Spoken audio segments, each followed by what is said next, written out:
Hello बच्चों, कैसे हैं आप। उम्मीद करती हूँ आप सब बहुत अच्छे होंगे। आज हम कक्षा छठी का इतिहास का लेसन 2 वैदिक काल के प्रश्नोत्तरों का अध्ययन करेंगे। पहला प्रश्न हमारा बहुविकल्पी है, जिसमें हमें सही उत्तर को छांटना है। ऋग्वेद में डैश मंडल और डैश सूक्त हैं। ऋग्वेद में 10 मंडल और 1028 सूक्त हैं।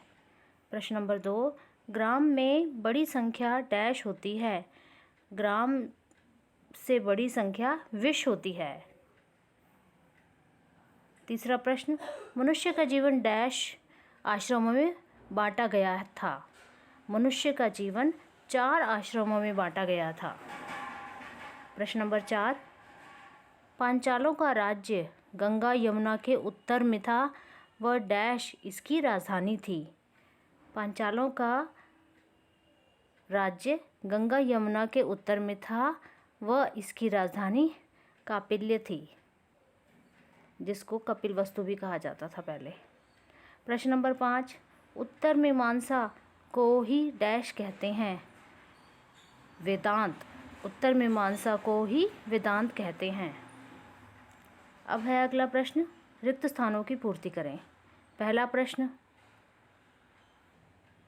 पहला खाली स्थान, डैश यज्ञ में शक्ति प्रदर्शन के लिए रथ दौड़ का आयोजन होता था। ध्यान रखिए, रथ दौड़ में। इसका उत्तर है वाजपेयी यज्ञ में। और एक होता था बच्चों अश्वमेध यज्ञ, उसमें अश्व को छोड़ दिया जाता था, अश्व यानी घोड़े को छोड़ दिया जाता था, और वो जहाँ जहाँ जिस राज्य में जाता था वहाँ का राज्य उस अश्व वाले राजा के अधीन हो जाता था। अगर वहाँ का राजा विरोध करता था तो उसे अश्व वाले राजा के साथ युद्ध करना पड़ता था। तो वो अश्वमेध यज्ञ होता था, और ये है वाजपेयी यज्ञ। नंबर 2, डैश काल को आर्यों की प्रगति का काल कहा जाता था। उत्तर वैदिक काल को आर्यों की प्रगति का काल कहा जाता था। प्रश्न नंबर 3, उत्तर वैदिक काल में राजा के कर एकत्रित करने वाले अधिकारी को डैश कहा जाता था। राजा के कर एकत्रित करने वाले अधिकारी को भागदुह कहा जाता था। प्रश्न 4, डैश नदी ऋग्वैदिक काल की सबसे पवित्र नदी थी। सरस्वती नदी ऋग्वैदिक काल की सबसे पवित्र नदी थी बच्चों। अगला प्रश्न, उचित मिलान करें। इसमें देखिए, अंतरिक्ष के देवता किसे कहा गया है? इंद्र को। और गृहस्थ आश्रम कौन सा होता है? जिसमें जीविका अर्जित करना और बच्चों का पालन पोषण करना होता है।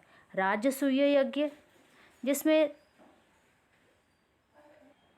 राजा के राज्याभिषेक से संबंधित होता था राजसूय यज्ञ।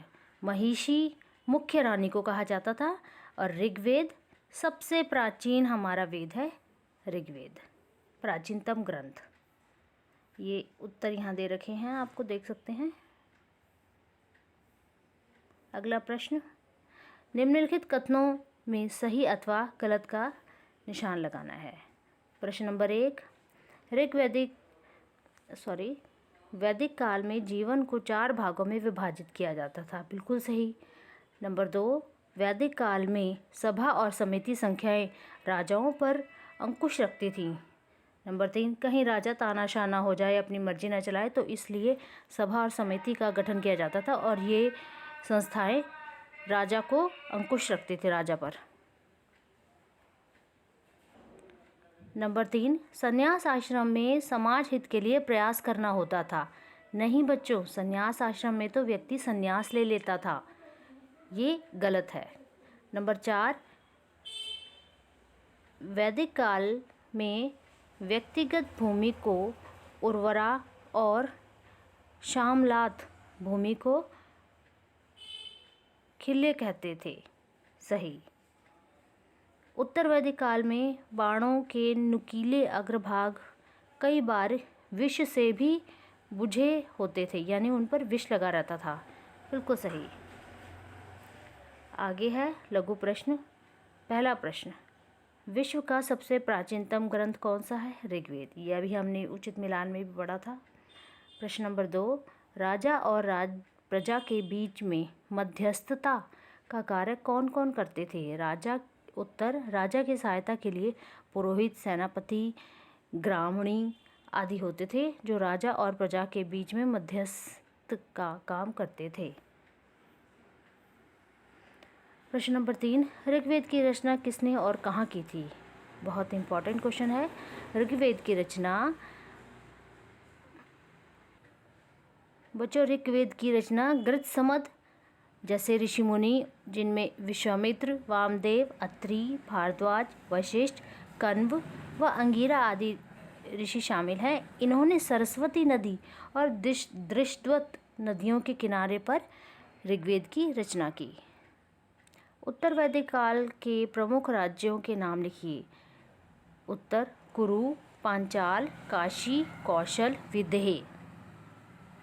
अगला प्रश्न, प्रश्न नंबर 5, उत्तर वैदिक काल में शासन की कुशलता के लिए राजा द्वारा किन किन अधिकारियों की नियुक्ति की जाती थी, उनके कार्यों का उल्लेख करें। इंपॉर्टेंट क्वेश्चन है। उत्तर, उत्तर वैदिक काल में शासन की कुशलता के लिए राजा भागदू जो कर एकत्रित करता था। अगला, संग्रहिता, खजांची, सूत, सारथी, द्वारपाल, संदेश लाने ले जाने वाला, पालागल, पुरोहित और युवराज आदि अधिकारियों की नियुक्ति करता था। आइए विचार करें। प्रश्न नंबर 1, उत्तर वैदिक काल में सामाजिक जीवन पर एक नोट लिखना है हमें। उत्तर, समाज की सबसे छोटी इकाई परिवार होती थी।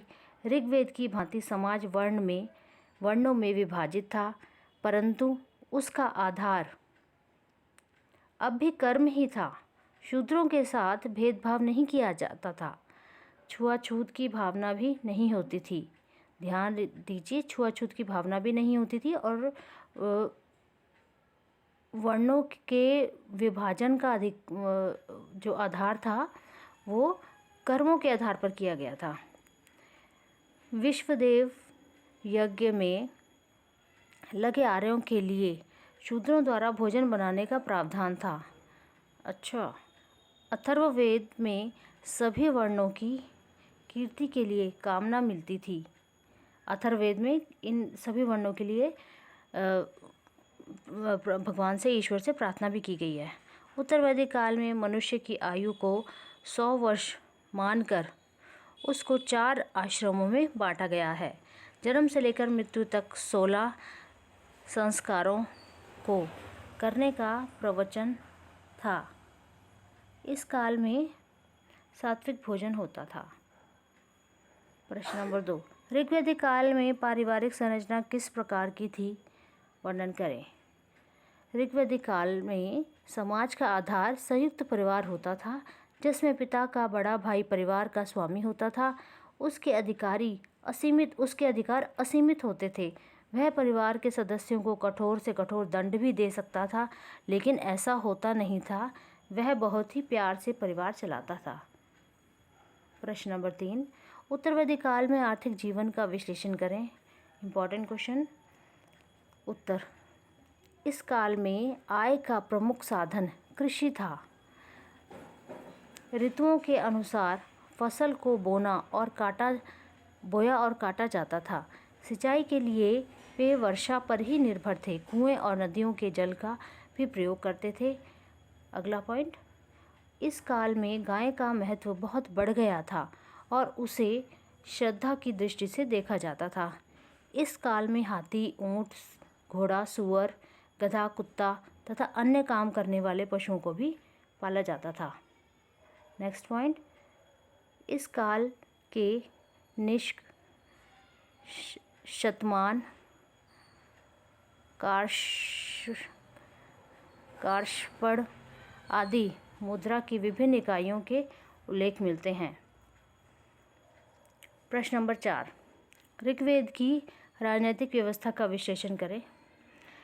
राजनीतिक दृष्टि से ऋग्वेद की सबसे बड़ी इकाई जन थी। जन विषयों में बटे हुए थे। विष ग्रामों में और ग्राम कुलों में और कुल परिवारों में बटे हुए थे। सबसे छोटी इकाई परिवार का मुखिया पिता या बड़ा भाई होता था जिसको कुलप कहा जाता था। कई कुलों से मिलकर ग्राम बनता था। ग्राम के मुखिया को ग्रामणी कहा जाता था। ग्राम से बड़ी संस्था विश होती थी जिसका स्वामी विशपति कहलाता था। कई विषयों के समूह को जन कहते थे। देश के लिए राष्ट्र शब्द का प्रयोग किया गया है। इतने पुराने समय में देखो राष्ट्र शब्द का प्रयोग किया गया है। जन के अधिपति को राजन कहते थे। राजा निरंकुश नहीं थे। सभा समिति और विद्वद नामक संस्थाएं उन पर अंकुश रखती थीं। कई अवसरों पर वे राजा का चुनाव भी करती थीं और राजा को हटा भी देती थीं। राजा की सहायता के लिए पुरोहित, सेनापति, ग्रामणी आदि होते थे जो राजा और राजा के बीच में मध्यस्थ का काम करते थे। इन्हें अपने अपने भूभाग में शासन व न्याय के अधिकार प्राप्त थे। पांचवा तथा अंतिम प्रश्न, दर्शन की 6 आस्तिक व्याख्याएं कौन कौन सी हैं? इनके अनुसार संसार क्या है? उत्तर, दर्शन की 6 आस्तिक व्याख्याएं निम्नलिखित हैं, जिनमें से नंबर 1 सांख्य दर्शन, नंबर 2 योग दर्शन, नंबर 3 वैशेषिक दर्शन, नंबर 4 न्याय दर्शन, नंबर 5 पूर्व मीमांसा और नंबर 6 उत्तर मीमांसा। ये सभी व्याख्याएं संसार को मायाजाल मानती हैं। तो बच्चों, यहाँ पर ये आपका पाठ के अभ्यास के प्रश्न उत्तर ख़त्म हो गए हैं। और आपको ये वीडियो कैसा लगा प्लीज़ मुझे बताएं और चैनल को सब्सक्राइब करें और लाइक करें, कमेंट करें। ओके बच्चों, बाय बाय।